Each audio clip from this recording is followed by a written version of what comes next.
নমস্কার, সুস্মিতা ইজি রেসিপিতে সকলকে স্বাগত। আজ রথযাত্রা উপলক্ষে সবাইকে জানাই অনেক অনেক শুভেচ্ছা। তো আজকে রথযাত্রা উপলক্ষে আমি বানিয়েছি রসালো মালপোয়া। খুব সহজেই কিন্তু ঘরে এই দোকানের মতন রসালো মালপোয়া তৈরি করা যায়।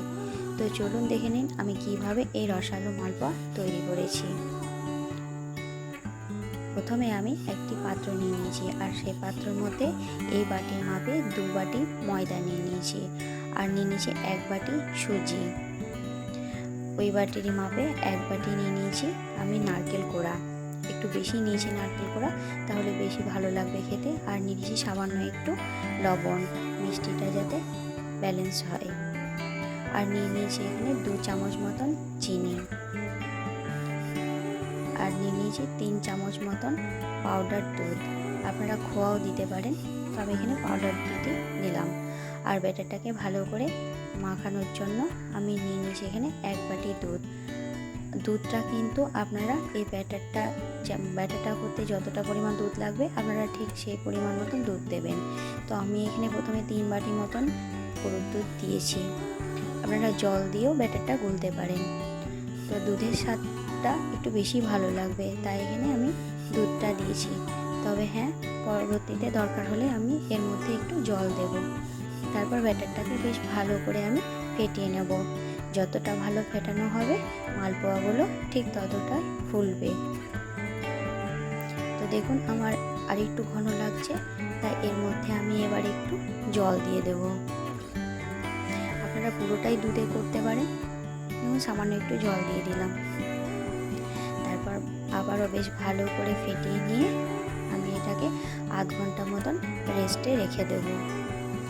আর চলুন ততক্ষণ আমি এখানে চিনি শিরা বানিয়ে নিই। তার জন্য এখানে আমি একটা পাত্র নিয়ে নিয়েছি, আর তার মধ্যে যে বাটির মাপে আমি ময়দা নিয়েছিলাম সেই বাটির মাপে আমি 2 বাটি চিনি নিয়ে নিলাম, আর 1 বাটি মতন জল।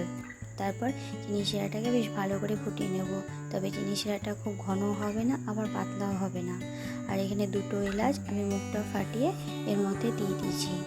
তবে চিনি শিরাটা হাতে নিলে একতার যেমন হয় সেই রকম চিনি শিরাটা হবে।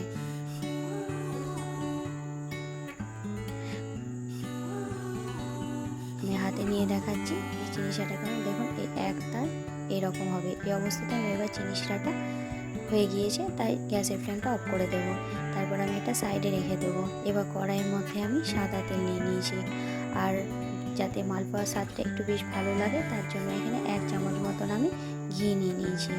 আপনারা পুরোটাও ঘি করতে পারেন, কিন্তু আমি এখানে সাদা তেল নিয়েছি, আর এখানে ওই 1 চামচ মতন ঘি নিয়েছি, যাতে স্বাদটা বেশ ভালো লাগে।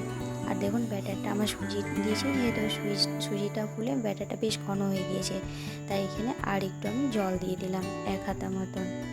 তারপরে এখানে আমি 3 বাটি দুধ আর নিয়ে নিয়েছি ওই হাফ বাটি মতন জল।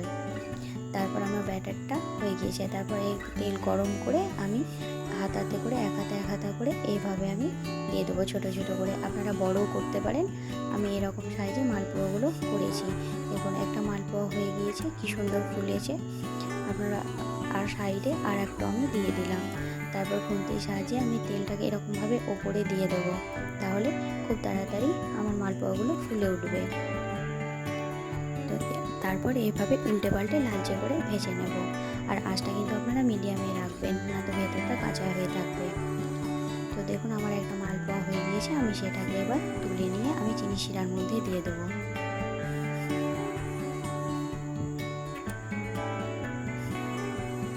আর আমার এই মালপোয়াটাও হয়ে গেছে, তাই এটাকেও তুলে আবার সেই চিনি শিরার মধ্যে দিয়ে দেবো। তারপর চিনি শিরার মধ্যে দিয়ে আমি বেশ ভালো করে উল্টে পাল্টে দেবো বারবার, যাতে চিনি শিরাগুলো এই মালপোয়ার মধ্যে ঢুকে যায়। দেখুন হাতার সাহায্যে এই যে এইভাবে বারবার উল্টে পাল্টে দেব। তারপর চলুন আবারও আমি আপনাদেরকে মালপোয়াগুলো ভেজে দেখাচ্ছি।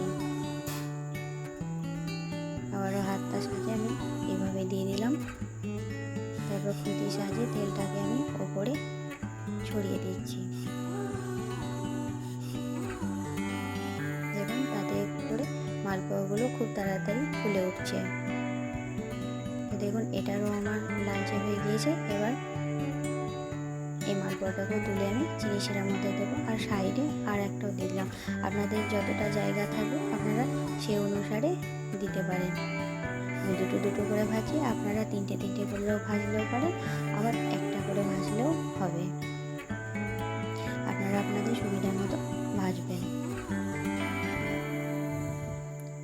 আমার পাশেরটা হয়ে গিয়েছে, আমি তুলে নিচ্ছি, আবারও চিনি শিরার মধ্যে দিয়ে দিচ্ছি।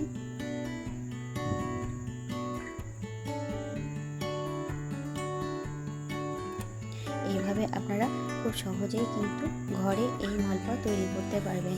আর কেউ যদি ভাবে আপনার শুকনো মালপোয়া তৈরি করব রস ছাড়া, তাহলে ওখানে চিনির পরিমাণটা বেশি দেবেন। আমি এখানে 2 চামচ চিনি দিয়েছি।